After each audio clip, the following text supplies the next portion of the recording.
ndi Vho Dokotela Mulalo Mutoti aka Bamba Muphandi vho thetshelesa mafhungo a tsedzuluso kha Belrun News. Mafhungo nga Rotshidzwa Maremba.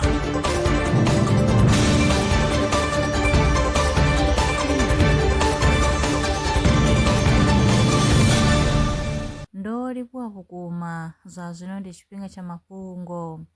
Vhorasaintsi vha Stellenbosch University vho ṱalusa lushaka luswa lwa tshitzhili tsha mavuni, lushaka luswa Decia acidiophilia. Lu wanala kha mavu o kuvhanganyiwaho ngei Kogelberg Nature Reserve kha vunḓu ḽa Western Cape. Vhorasaintsi vha ri tsedzuluso yavho i ḓo engedza nḓivho ya nga ha zwi tshilaho mavuni na mushumo wazwo wa ndeme kha uri mavu a vhe na pfushi. Vhatsedzulusi vha ri satellite na dziṅwe thekhinolodzhi dza musalauno ndi dza ndeme kha u ṱola mutakalo wa mupo.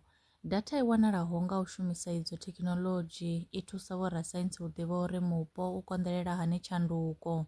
Fhedzi khaedu khulwane ndi ya uri zwishumiswa zwa thekhinolodzhi a zwi koni u ṋea vhuṱanzi hoṱhe ho fhelelaho malugana na zwi tshatshamaho. Zwenezwo vhatsedzulusi vha ri ndi zwa ndeme u shumisa thekhinolodzhi na u ṱola ha vhathu hu itela u wana data yo fhelelaho. Tsedzuluso yo rangwa phanḓa nga Yunivesithi ya Oxford. A guma ngo rali mafhungo e nda vha farela one, nṋe na vhone kha ri ṱangane tshifhingani tshiḓaho.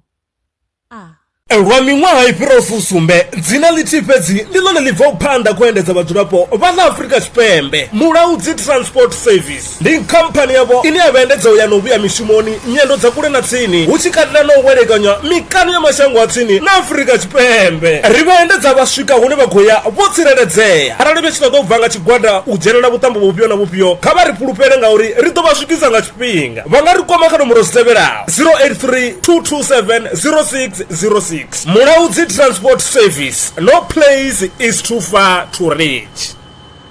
Zwino ri tshi khou amba vhanga vha sa ḓivhi uri masheleni a u tandulula thaidzo ine vha vha nayo vha ṱo a wana gai. Vha songo tsha ṱwa vha tshi renga nga ṱhoho lini. Belrun Brands i hanefha tsini na vhone. Ri ḓo vha thusa u bva kha 500 u swika kha 4000 randa. Riṋe ri khou ṱoḓa tshiḽipi tsha muholo, khophi ya basa, 3 months bank statement na proof of residence. U bva afho tshelede i khou ṋamba ya dzheniswa nga murahu ha zwiminetse nyana. Kha vha rumele WhatsApp zwino 072 019 5843. Belrun Brands ndi vhahadzimiswa masheleni vho ḓiṅwaliselaho. Are you a survivalist entrepreneur in the Vemba district? Belrun Brands is here to back your hustle.